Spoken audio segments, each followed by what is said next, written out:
Fora da política não há salvação. Um canal e podcast para discutir política. Produzido por mim, o cientista político Cláudio Couto. Olá, bem-vindo a mais um Política na Veia. Vou começar com esse programa aqui com as últimas notícias, o Breaking News, como os americanos. Nassif e Cláudio Couto, bem-vindos. Oi, Sérgio. Bom dia para você, bom dia para o Nassif. Quer dizer, para o Sérgio, boa tarde, bom dia para o Nassif. É isso.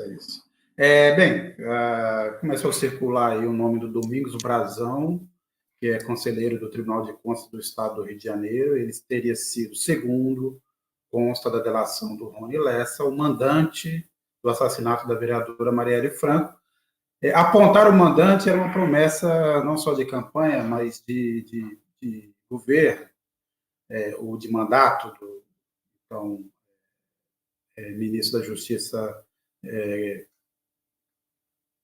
Flávio Dino, e agora, aparentemente, estamos chegando aí com essa delação do Rony Lessa, só aponta para o Domingos Brazão. Eu vou começar pelo Cláudio Couto, depois queria ouvir o Nassif. O que é essa revelação, se confirmada? Que dimensão ela dá a esse caso da investigação sobre o assassinato da Marielle Franco, e se ela resolve o assunto ou não? Bem, a gente precisa ver agora, né? A gente está falando de delação, se isso tudo se confirma, né? Porque, afinal de contas, a delação não é a prova ainda, ela é o caminho para a obtenção da prova. Claro que, quando você tem essa informação dada primeiro pelo Elcio Queiroz e agora pelo Rony Lessa, você já tem os dois aí apontando nessa direção, e lembrando que lá nos primórdios da investigação, o Brazão já aparecia, né, a família Brazão, não só ele em particular, eles já apareciam como suspeitos de serem os mandantes. De repente, essa possibilidade desapareceu das investigações, começaram a aparecer outros nomes, depois não aparecia ninguém. Enfim, isso converge com aquilo que já chegou a se comentar lá no comecinho da investigação, pouco tempo depois do assassinato da Marielle Franco e do seu motorista, né?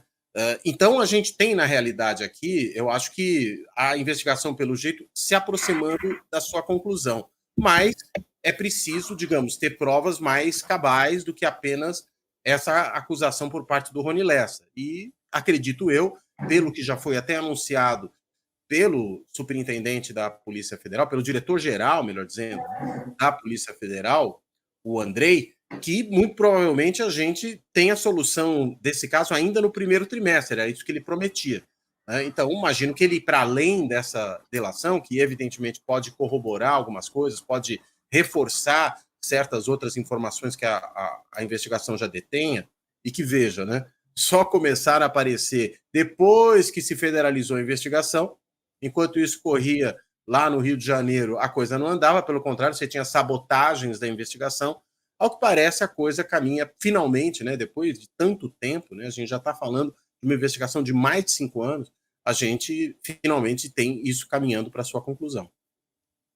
Nassif? Eu estou com o pé atrás ainda, viu? Eu estou com o pé atrás ainda. A gente publicou aqui, nós já conversamos aqui sobre um conjunto de coincidências muito fortes envolvendo a família Bolsonaro. O fato da reunião que determinou a saída para os assassinos da Marielle ser um quarteirão da casa do Bolsonaro, o fato do porteiro ter dito que o motorista pediu para falar com o Bolsonaro, o fato do Bolsonaro ter dito que não podia ter acontecido isso, que ele estava em Brasília, e depois nós levantamos isso aqui, publicamos, que o sistema do condomínio era um sistema que permitia transferência para celular. São muitos fatos que culminam com o grande pacto entre Braga Neto e Bolsonaro, bancado pelo general... Como é que chama aquele general lá? Vilas Boas. O Braga Neto chegou a dizer que tinha já solução, não falou mais nada, ganhou o cargo de ministro mais relevante do Bolsonaro, que é o ministro-chefe da Casa Civil. Tem o famoso discurso do Vilas Boas, dizendo que esse país foi salvo por 3 pessoas, Jair Bolsonaro, Sérgio Moro e Braga Neto. E tem o seguinte, o Rony Lessa faz parte de um pessoal aí que executa delatores. Eles têm entre eles, aí, esse pessoal dos porões, vide os casos que nós já tivemos de quem ousou delatar aí, eles têm um mundo de lealdade, de fidelidade deles lá. Os porões têm. E daí, por que um político local aqui, Domingos Brazão, qual a influência dele para um Raul Jungmann dizer que tem pessoas muito influentes nesse caso? Eu fico com o pé atrás. Eu ainda acho que, no mínimo, havia conhecimento da parte da família Bolsonaro sobre o que estava acontecendo. Porque, para toda essa blindagem, foi o Ministério da Justiça para intimidar o Sérgio Moro, para pôr a Polícia Federal para intimidar o porteiro lá, e o porteiro some, nunca mais se sabe dele. É muito fato. Você pega o Carlos Bolsonaro, quando ele mostra lá o sistema lá de recebimento de visitas lá, ele mostra para mostrar que o Bolsonaro não foi acionado, e de repente você vê lá, 17h30, uma ligação para a casa do Bolsonaro. Ele fala, isso aqui não tem nada a ver com meu pai. Clica lá, é o porteiro falando, seu Carlos, chegou o Uber. Mas como?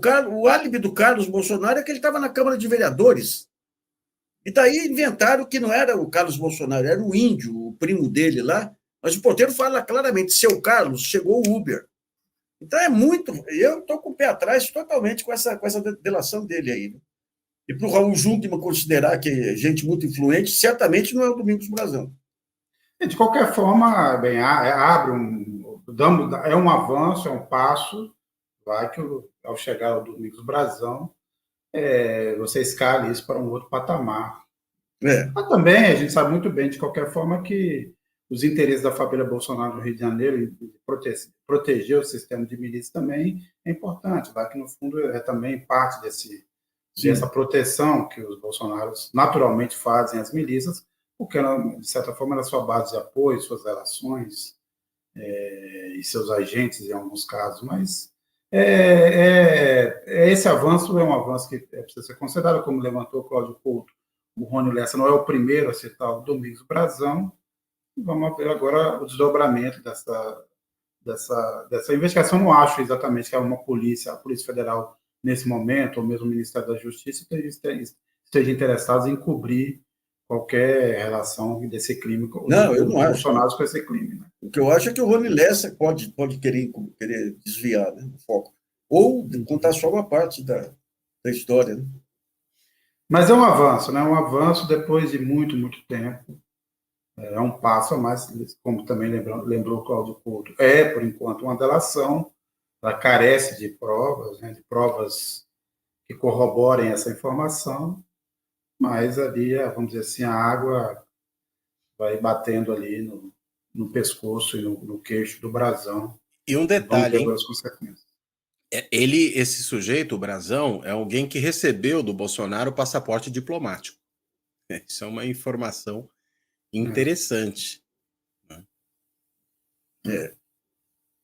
Vamos acompanhar aí também quem quiser fazer perguntas ou comentários a respeito, quem estiver nos assistindo, estamos abertos. Vamos continuar acompanhando esse caso aqui. Se tiver desdobramentos ao longo desse programa, a gente vai falar dele. Mas fica esse registro aí desse primeiro fato do dia. Nassif Couto, vamos falar agora um pouco do tema principal desse programa, que é o anúncio dessa política industrial. Essa política industrial todo mundo sabia que ia ser anunciada, já detalhes dela vêm sido anunciados aí ao longo do tempo. O governo ontem fez uma coisa um pouco mais formal, são 300 bilhões de reais até 2026, tem uma carga importante na transição ecológica. Foi um projeto elogiado pela CNI, que o projeto é consistente, tal, mas a mídia e a Faria Lima já caíram de pau, lembrando aqui que tem sido, vamos dizer assim, houve uma espécie de preparação anterior na CIF, que foi, de repente, os jornais, os editoriais, os colunistas voltaram a celebrar a privatização. Porque a gente está cheio de bons exemplos aí, temos a Enel, por exemplo, que mostra a eficiência da privatização, o caso do pouco investimento da Eletrobras, mas mesmo assim a defesa da privatização e a ideia de que qualquer política industrial é um erro. Eu queria, partindo desse ponto, o quanto essa pressão pode atrapalhar esse plano do governo, ou dificultar, por exemplo, qualquer tipo de negociação no Congresso. E também, Nassif, começando com você, depois ouvindo o Couto, queria te ouvir sobre o que você achou desse conjunto de ideias apresentadas pelo governo. Ele é impressionante. Os jornais, todos eles, o termo que eles mais usam para essa política industrial é velho. É velho. Como se o velho... E o que tem de manipulação aí é fantástico, né? O BNDESPar voltar a participar de empresas.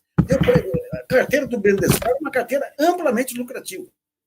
Ela ajudou a Fibra e a Suzano a se transformar em potências internacionais de celulose, ajudou a Gerdau, a CSN, a Usiminas. Ou seja, é uma carteira, ajudou a Embraer. Eles colocam, não, isso aí só deu prejuízo. Sempre uma carteira lucrativa, sempre. Eu acho que eles aprenderam. Tem vários pontos que mostram um aprimoramento em relação às outras políticas industriais. Porque até agora, as políticas industriais não tinham exigência de contrapartida. Você pega o caso da indústria automobilística, a Dilma, quando dá todos aqueles incentivos, não tinha uma exigência de contrapartida. Manutenção de emprego, melhoria tecnológica, aumento de exportações, não tinha nada. Segundo ponto, as políticas têm que ser sistêmicas. A Dilma, quando incentivou a indústria automobilística, o que aconteceu? Você pega as grandes cidades, aí explodiu o trânsito, a poluição, tudo. Por quê? Porque a política automobilística ela tem que estar integrada numa política de mobilidade, que é algo maior. Então, o que eles fazem aí? Quais os pontos de aprendizado aí? Primeiro ponto, compras públicas. São elementos essenciais porque garante a demanda. Quando você pega a melhor política industrial que já teve até agora, que foi esse complexo industrial da saúde, foi em cima das compras do SUS. Faz as compras do SUS, chamou as empresas multinacionais, fez uma negociação fantástica. Você quer continuar vendendo para o SUS? Tem que transferir tecnologia para um laboratório público. Por que público? A exploração seria pelos laboratórios privados. Mas se transferisse a tecnologia para os laboratórios privados, eles seriam adquiridos mais à frente por multinacionais. Então, foi uma política fantástica. Essa política tem essa vantagem de ser sistêmica. Então, ele trata a questão da mobilidade, trata a questão da transição energética. Ela foi feita através de um conselho de empresários, esse Conselho Nacional aí de Desenvolvimento Industrial. Então, esse negócio, o grande erro que teve aí na Dilma, que eu briguei muito com meu amigo Luciano Coutinho, esse negócio dos campeões nacionais, desenvolvimento não é isso. Desenvolvimento é o que dizia o Celso Furtado e repetiu o Carlos Lessa. O desenvolvimento tem que ser integral do país. Você desenvolver um campeão nacional aqui desarticulando toda a cadeia produtiva não é desenvolvimento. Então, eles têm essa preocupação também. O fato de você ter alguns agentes operadores que já existem, que não é o Ministério. O Ministério não tem estrutura para isso, que é o BNDES e dois setores, e duas organizações estreitamente articuladas com inovação. É a FINEP, financiadora de estudos e pesquisas, e a Embrapi. Foi uma boa ideia da Dilma lá atrás, que fez uma parceria com a CNI e transformou a Embrapi, passou verbas para a Embrapi para estimular políticas de inovação. E o principal, que eu acho, o grande golpe que a Lava Jato e o Departamento de Estado deram do desenvolvimentismo aqui, foi o seguinte: quando eles quebraram as empreiteiras, eles quebraram, digamos, a competitividade brasileira lá fora, mas quebraram o único setor que tinha influência no Congresso para se contrapor aí aos ruralistas, ao mercado financeiro. Então, ali, por isso que ficou tudo solto. O que o Lula está pretendendo agora? Ele já fez esse discurso lá na refinaria Abreu de Lima, lá. Ele quer uma parceria com a indústria. A indústria tem que ser o grande ator, mas não um campeão nacional aqui e ali. A indústria como um todo. E ele tem duas figuras importantes aí nessa parceria, que é o presidente da Federação das Indústrias de São Paulo e o presidente da Confederação Nacional da Indústria. Então, o que ele precisa avançar um pouco mais e fazer um pacto com a produção. Produção inclui indústria, inclui trabalhador, inclui associação comercial, inclui MST, inclui cooperativismo. Então, eu tenho a impressão que esse fator político é o que mais vai pesar, porque vai começar a articulação das indústrias também para influenciar a mídia. Porque esse discurso todo aí de coisa velha, E cá para nós, vamos criar um concurso aqui que vamos criar o troféu Joel Pinheiro da Fonseca, rapaz. A quantidade de besteira que o Joel fala, mas não está no gibi, viu? Ele parece a sopa do Pedro Malas Artes. Ele vai pegando argumentos daqui e dali, joga tudo e vira uma sopa. As críticas que ele faz hoje, isso é um atraso, porque o Brasil, se fosse depender só de produção interna, como é que faria?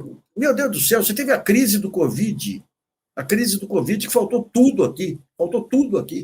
Você não conseguia importar, porque alguns ventiladores que foram adquiridos pelo consórcio do Nordeste foram sequestrados nos Estados Unidos pelo governo americano.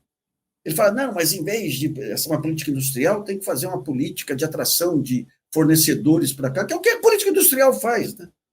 Pois é. Eu acho que foi um primeiro ponto. A única dúvida é o seguinte, você tem uma articulação interministerial, intersetorial, que eu não sei quem vai fazer. Se é um conselho superior lá, porque o Ministério de Desenvolvimento, Indústria e Comércio não tem quadros para tanto. Alguns pontos aí antes de passar para o Cláudio Couto. Quanto ao Joel, a União Europeia anunciou no ano passado uma revisão das suas políticas industriais para diminuir a dependência de fornecedores internacionais, basicamente em produtos de fármacos, de saúde, dada a dependência que eles ficaram da China. E segundo, essa nova política industrial ela muda o foco, não é mais baseado em setores ou empresas, como disse o Nassif, mas no que eles chamam agora de missões, né? É um modismo aí, né? Chamar desde que as empresas querem a ideia de missão, mas é isso. Você tem agora metas, né? Você listou lá várias metas a serem cumpridas. Uma delas, obviamente, é a melhora do bem-estar social, do acesso, mas também a transição não só energética, mas a transição ecológica de forma geral. O Carlos Almeida pergunta: por que essa cisma da Faria Lima com a política econômica? A Haddad já não está satisfazendo o mercado? Couto, quer responder essa? A bocarra lá é demais, né? Eu acho que a questão do Haddad é outra, né? O Haddad, na realidade, ele está focado na política fiscal e naquilo que de alguma forma tem relação com ela, que é a política tributária, né? E aqui a gente está falando de uma política que, claro, pode ter relações com isso, mas não é diretamente relacionada a esse ponto. E mesmo essa insatisfação de setores do mercado, eu entendo que, e de certos economistas também, ela tem a ver muito mais com essa área especificamente industrial do que com a política levada adiante pelo Ministério da Fazenda. Lembrando que tem uma ausência importante, que o Haddad não estava presente, né, no anúncio dessa nova política industrial. A gente precisa ainda entender exatamente a razão disso. Está certo que ele estava em São Paulo ontem, porque ele participaria ontem do Roda Viva, né? E participou de fato do Roda Viva. Então, talvez por aí você tenha alguma explicação para isso. Mas ainda não sabemos exatamente o motivo, se é esse o motivo, ou se haveria alguma outra coisa. Eu acho que o Nassif apontou uma questão que me parece que é a mais importante, que faz sentido uma política industrial quando ela realmente não é focada em certas grandes empresas. Acho que já existem evidências cabais e reiteradas de como aquela política dos campeões nacionais foi desastrosa, né, sob vários aspectos, e não me parece, em nenhum momento reapareceu na apresentação dessa nova proposta essa mesma ideia, né? Existe alguma menção, entretanto, a certos setores, né, e a um certo tratamento, inclusive tributário, diferenciado em relação a certos setores. Aí talvez a gente tenha uma certa inconsistência com a nova reforma tributária, né, porque, afinal de contas, se a ideia da reforma tributária é você uniformizar a tributação e você vem com uma política industrial que começa a criar de novo diferenciações, a gente dá um passo atrás em algo que foi importante. Me parece que há outros mecanismos de indução que não passam pelas diferenças de tributação e que fazem mais sentido para você não gerar duas políticas contraditórias dentro da mesma agenda econômica. Então, acho que para isso tem realmente que se prestar atenção.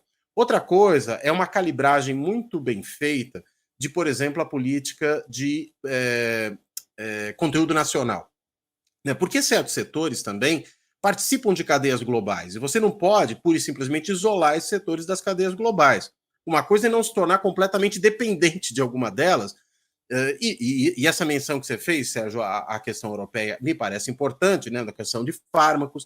A gente tem hoje isso se colocando de forma muito forte, por exemplo, na fabricação de chips, né, em que você tem, basicamente, quase que um monopólio da produção de chips em Taiwan, e aí, consequentemente, isso gera uma dependência global imensa. você precisa ter uma certa distribuição disso por vários mercados. Então, uma coisa é você estar integrado às cadeias globais quando elas não são monopolistas, ou quase monopolistas, ou em oligopólios de alta concentração. Outra coisa é quando você tem cadeias globais em que você tem alternativas.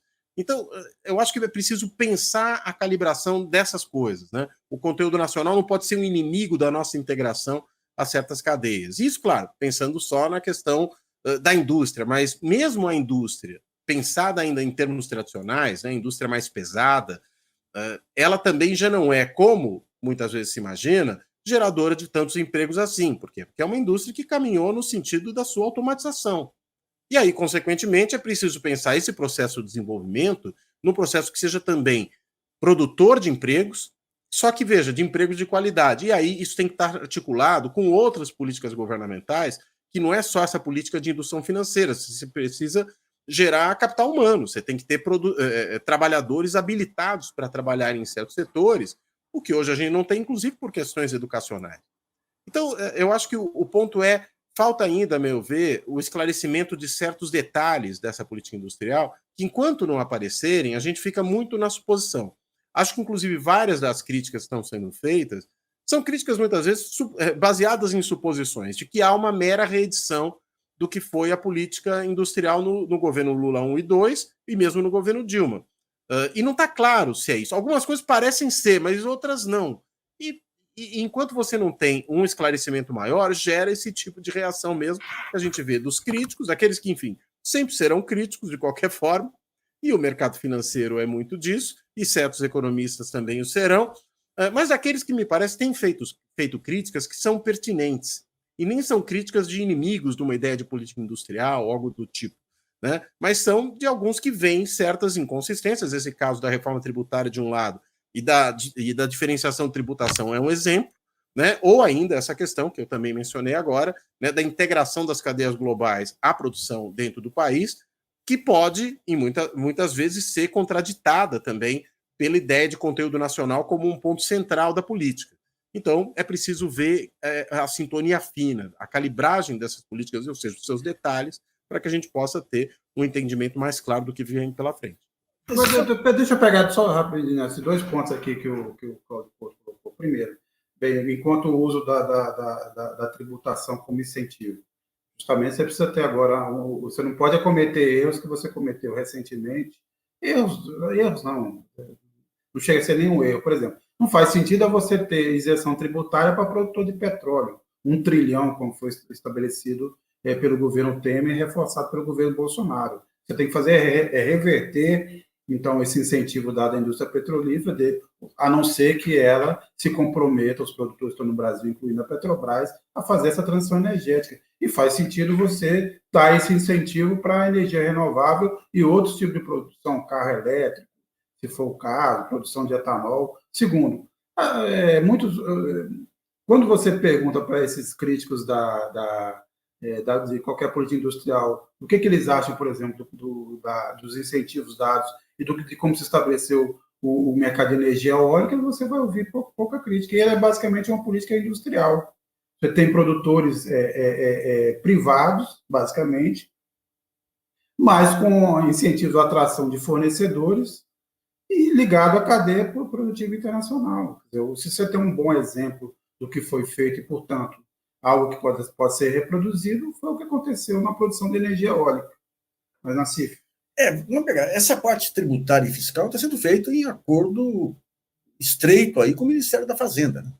Eu lembro 3 medidas que saíram recentemente que a Fazenda avalizou. Uma é a depreciação acelerada para novos investimentos, ou seja, o que é a depreciação? Quando eu compro uma máquina, eu posso abater 10 avos da máquina por ano do imposto de renda. Eles aceleram isso, que é uma medida que não compromete, digamos, o equilíbrio fiscal, porque vai em cima de um novo produto que vai gerar produção, aí vai gerar produto de bem de capital.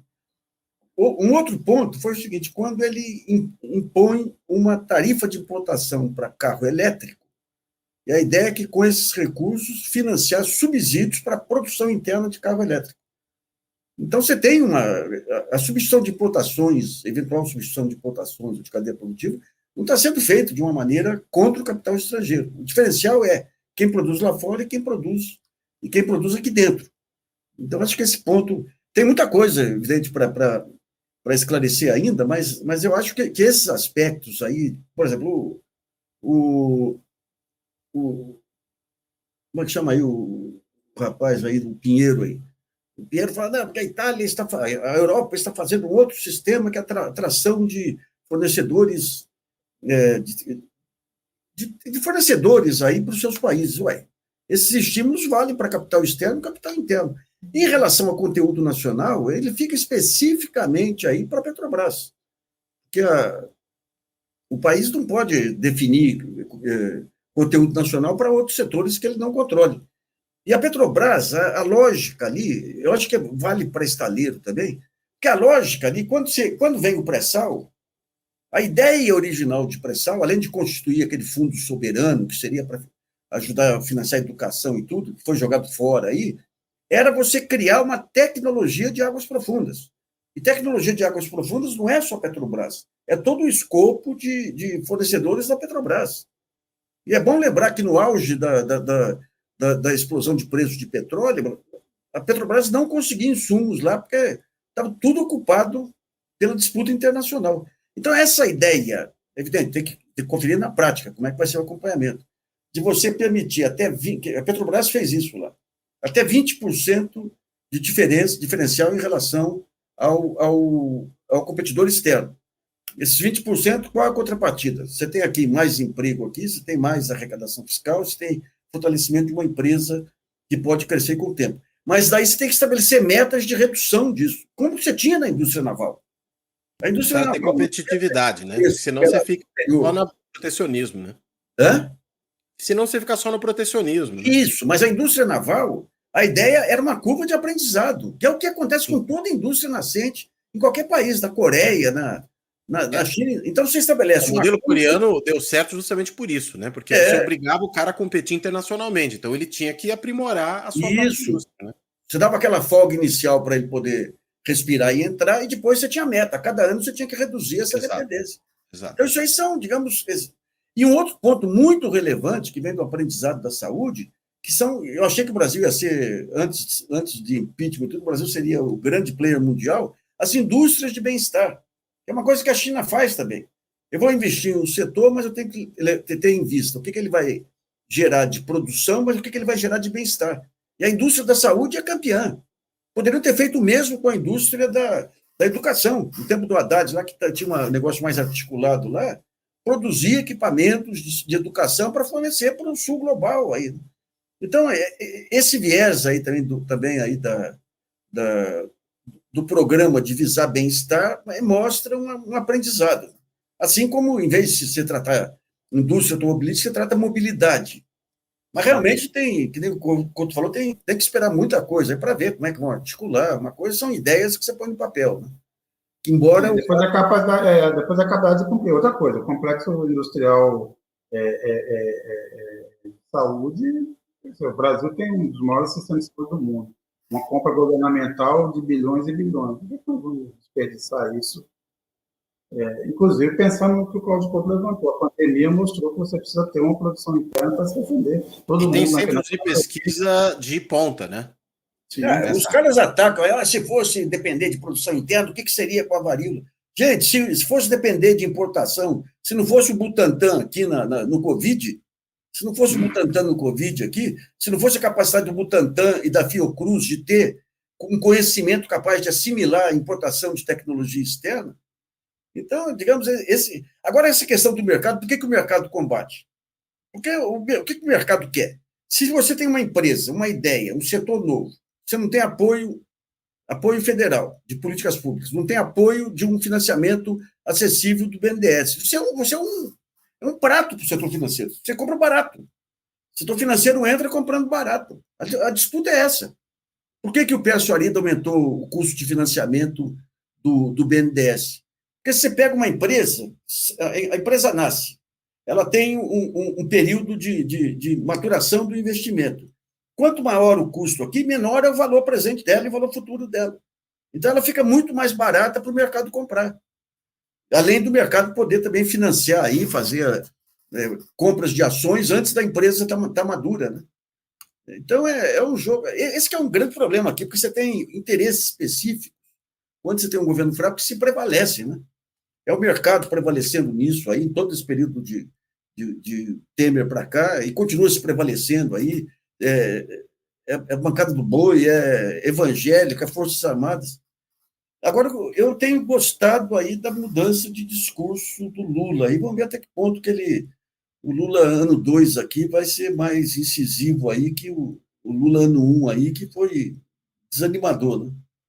Lembrando que ele comprou várias frentes aí, né? Acabou com a isenção das igrejas evangélicas, agora vetou emendas, isso tudo vai criar algum problema para ele no Congresso. Agora, Tatiana Nascimento muda aqui o tema, mas eu acho importante colocar esse tema aqui, e vou começar pelo Cláudio Couto. A Tatiana Nascimento pergunta: falando em Faria Lima, o que acharam do abaixo-assinado de empresários contra o alinhamento do Brasil à África do Sul na moção contra Israel? Lembrando que teve aí um documento assinado aí por vários empresários contra a posição do Brasil de apoiar a moção da África do Sul no Tribunal de Haia, que pede a análise do genocídio cometido por Israel em Gaza. Cláudio Couto, o que você achou disso? Olha, acho que primeiro é gente que embarca no discurso de certos setores, né? Discurso dominante até em boa parte da mídia, né, de que, na realidade, o Brasil não poderia condenar Israel por isso. Acho que parte disso vem do próprio lobby israelense, que é sempre muito forte,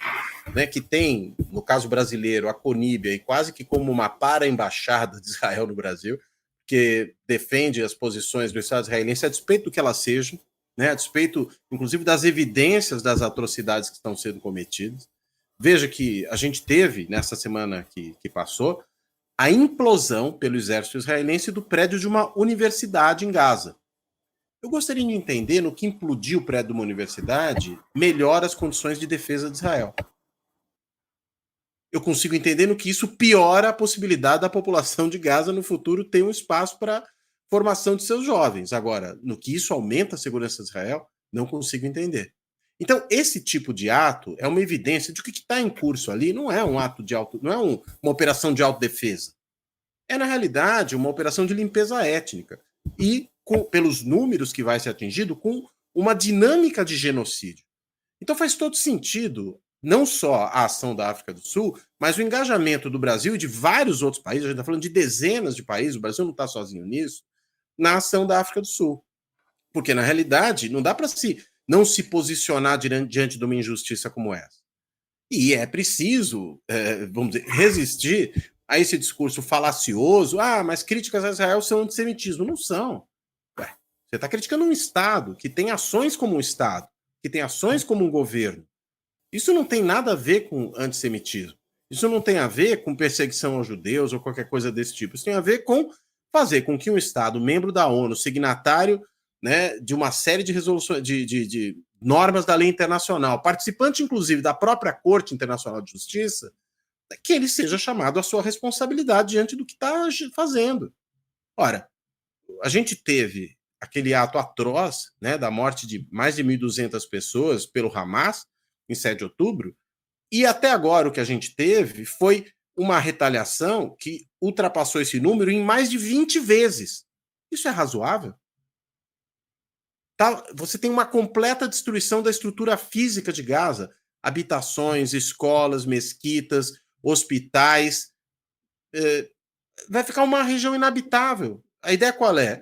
A ideia a gente sabe qual é. Isso já foi dito por autoridades israelenses. É jogar essas pessoas no deserto do Sinai e dizer para os egípcios: fiquem com eles vocês, que a gente quer ocupar esse território. Como, aliás, a gente está vendo as ações do exército israelense na Cisjordânia. Veja, se o problema foi em Gaza, o Hamas está em Gaza, qual é o sentido de atacar palestinos na Cisjordânia?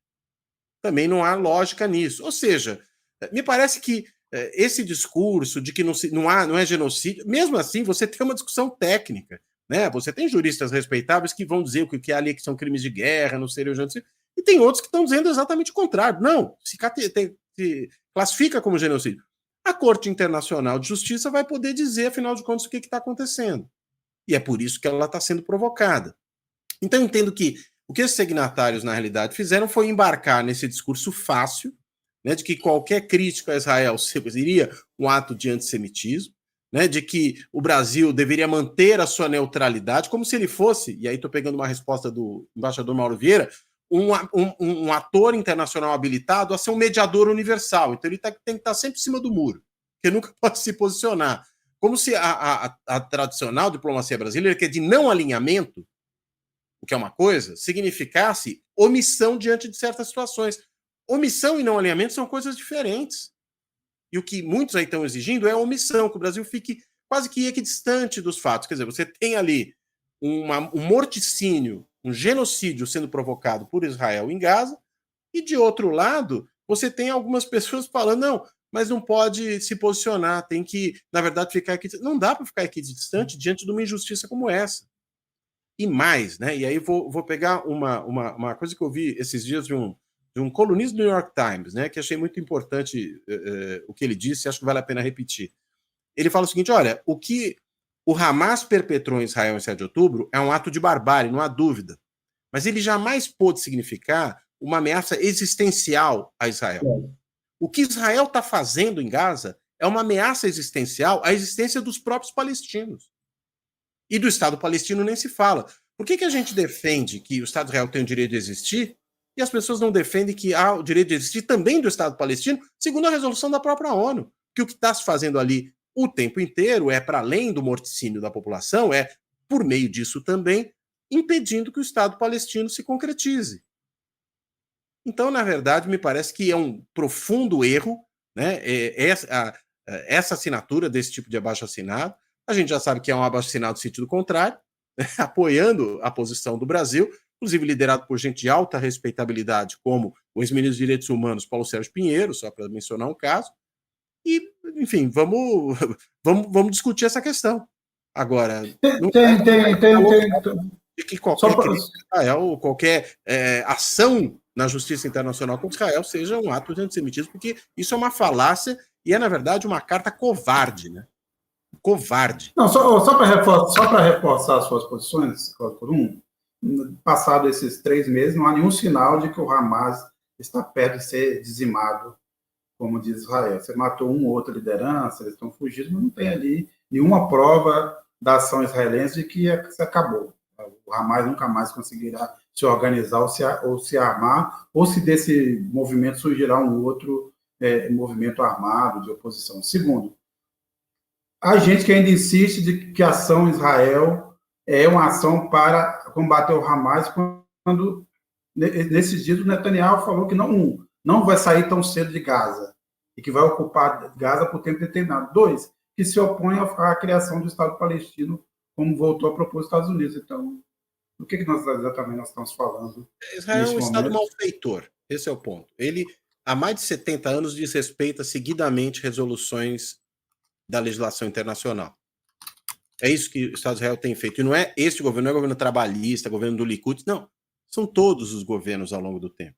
Talvez a gente só possa abrir uma única exceção ao longo de toda essa história, que foi a ação do governo Rabin, que não à toa foi assassinado por um extremista judeu.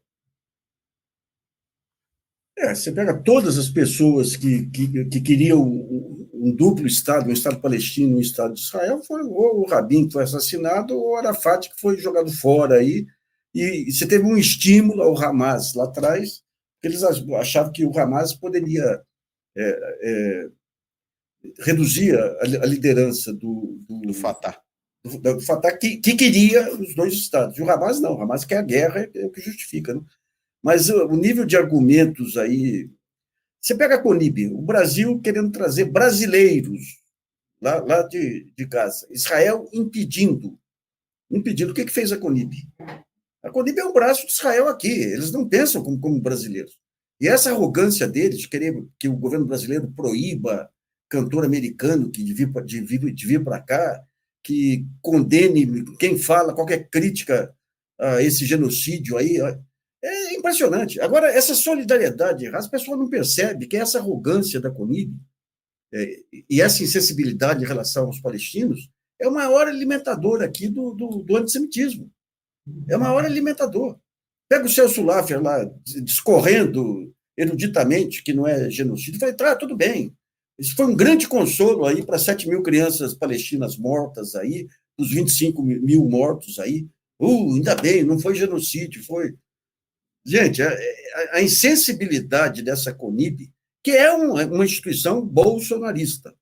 O Lutemberg, presidente da CONIB, colaborou com a campanha do Bolsonaro, se ofereceu para ser ministro do Bolsonaro.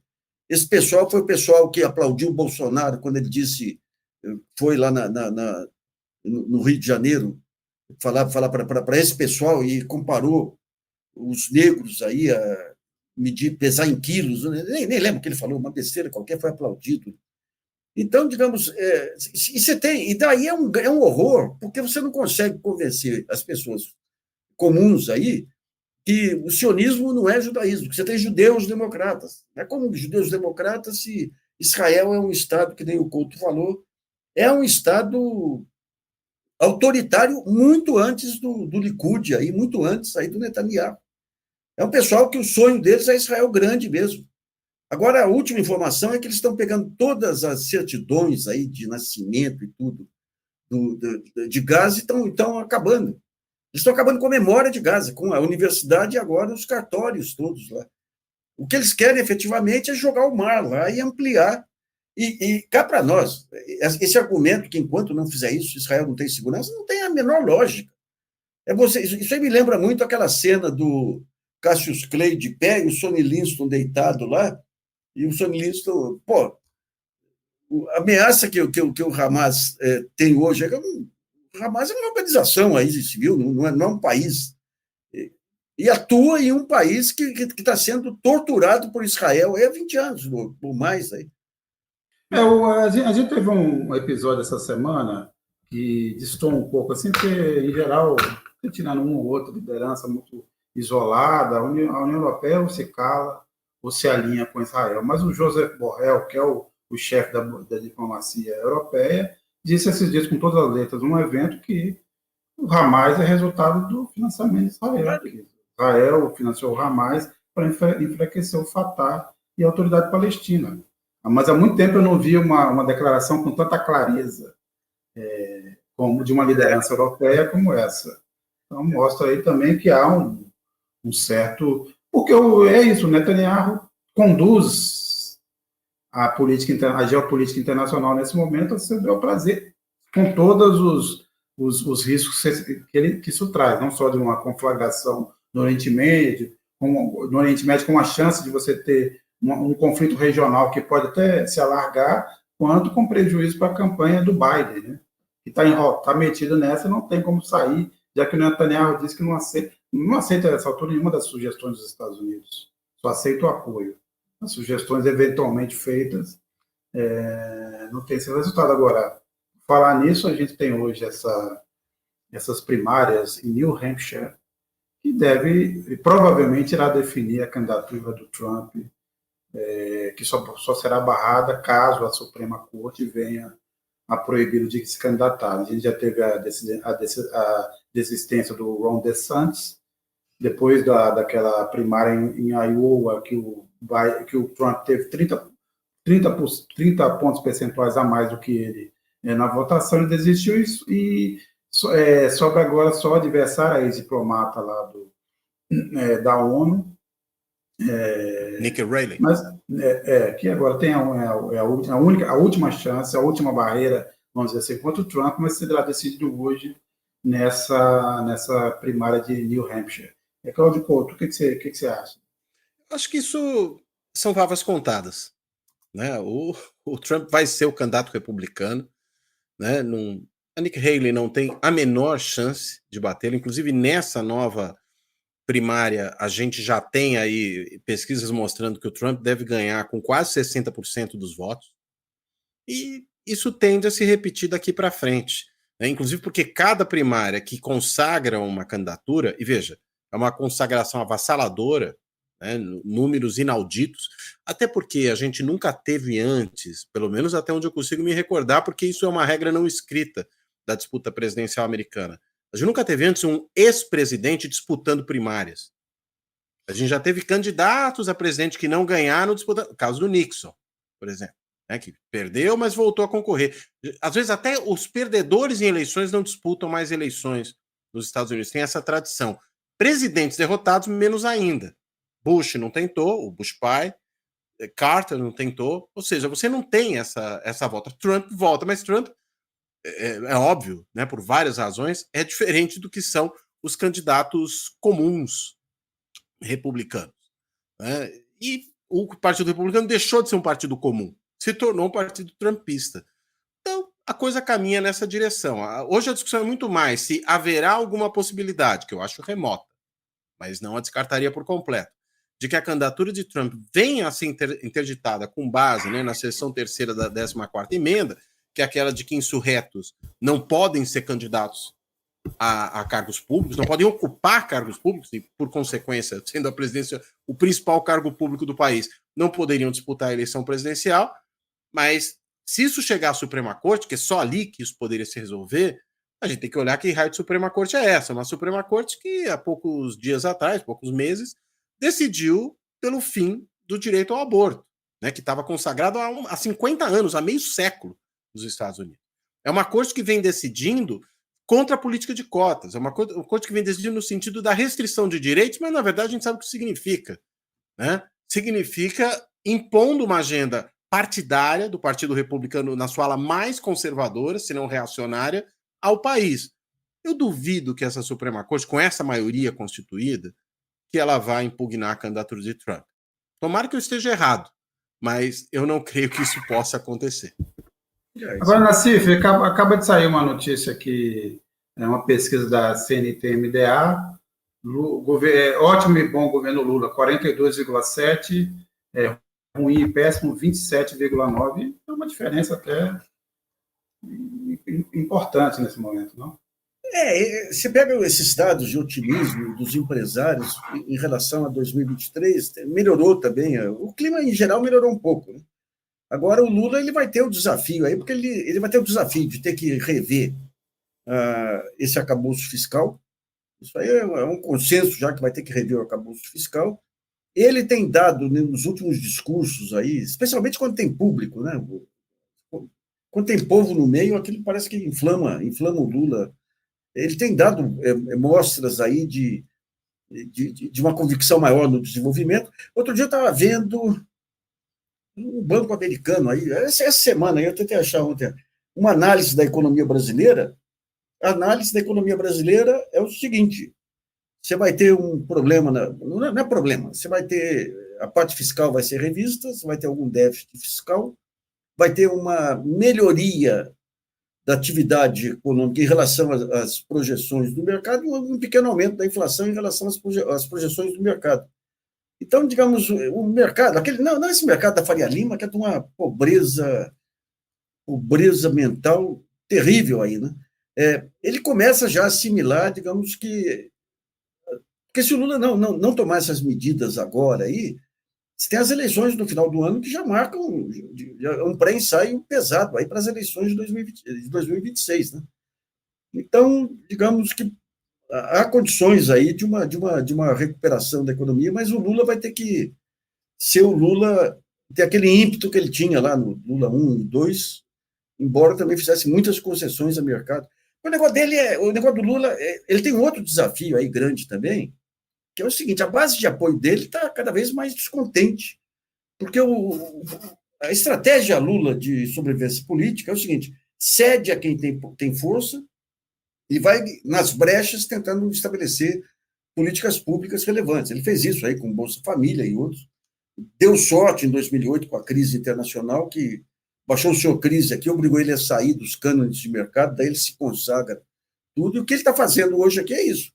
Polícia Militar, Polícia Federal, aumento. Forças Armadas mantém o quadro de militares trabalhando na área civil e não se fala em justiça de transição, mas nem a pau.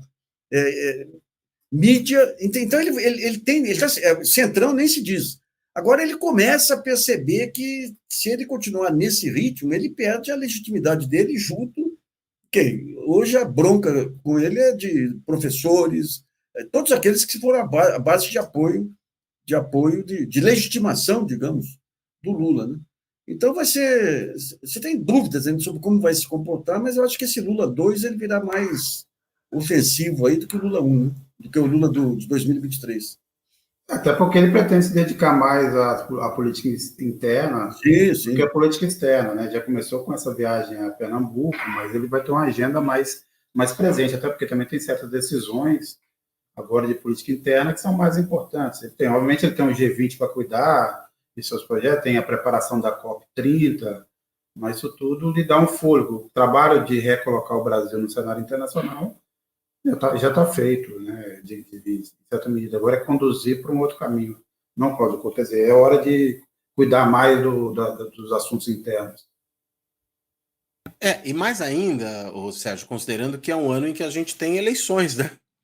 E aí é preciso mais ainda percorrer o país, porque interessa para o governo e para o Lula em particular, que os seus aliados, e eu não estou falando só o PT aqui, porque a gente já tem visto aí que o PT em vários lugares vai abrir mão de lançar candidaturas para apoiar candidaturas de outros partidos com os quais faça sentido se ela seja em nível nacional, seja estritamente em nível local, mas o percorrer o país é uma forma de reforçar também essa campanha eleitoral. É claro que antes dela começar oficialmente de forma oficiosa, né, criando fatos, mostrando presença, mostrando preocupação, mas também de mostrar o que o governo pode, em cada região do país, entregar. E acho que o segundo ano, depois de um primeiro ano de reconstrução do Estado brasileiro, né, da devastação bolsonaresca, inclusive reconstrução no plano internacional, daí esse grande número de viagens, porque é um país que estava com a sua reputação internacional arrasada, destruída, né, pela barbaridade que foi o governo Bolsonaro também na política externa. Feito isso, reconstruído o Estado, reconstruída a reputação internacional, você começa a fazer entregas internamente e começa, consequentemente, a dar mais atenção para essa agenda interna do país. Então, acho que é por isso que o Lula vai percorrer o país. Lembrando que, no primeiro ano, alguns estados, acho que Minas Gerais é um deles, inclusive, não foram sequer visitados pelo Lula, né, porque teve uma agenda mais restrita para essas incursões internas. Imagino que isso vai ser corrigido agora neste ano, né? Ele deve comparecer a estados nos quais não esteve presente ano passado. E começou isso onde ele é mais forte, evidentemente. Aproveitou que no Nordeste, onde ele tem mais apoio, a própria pesquisa MDA, que saiu agora, traz também esses dados, né? É onde ele tem mais apoio, começa lá, cria um ambiente mais positivo para o início dessas viagens e depois se desloca para outros lugares, né? E aí vai chegando um pouco mais à frente nos mais difíceis, né?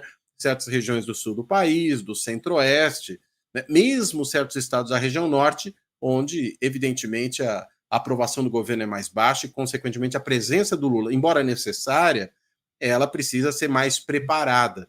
E criando um ambiente mais propício que passa por visitar lugares onde ele é mais popular inicialmente, me parece que é um instrumento de pavimentação desse caminho para as próximas viagens. Bem, Nassif Couto, mais uma vez, muito obrigado por essa participação. Já deu horário. Essa divisão. Já deu. A gente fala demais, Couto. O papo estava bom, e aí, enfim. Estava fluindo.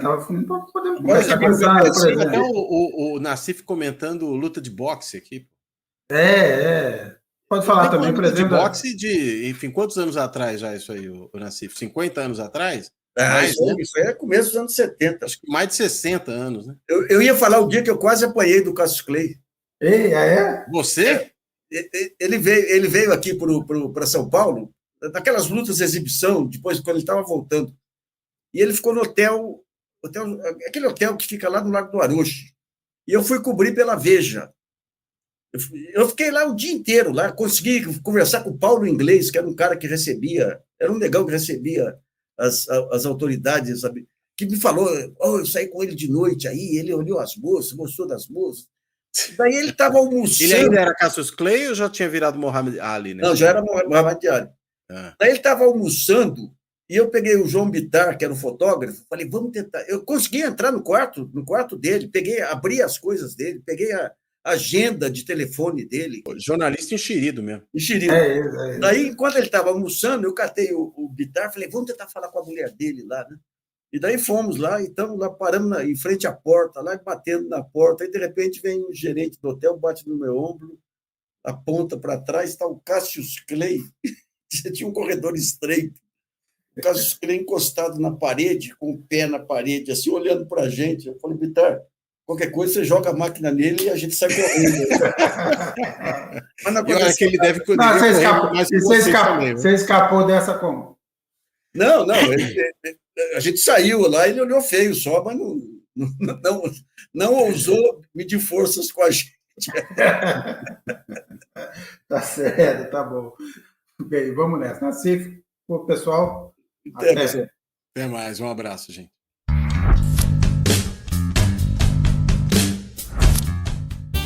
Fora da política não há salvação. Um canal e podcast para discutir política. Produzido por mim, o cientista político Cláudio Couto.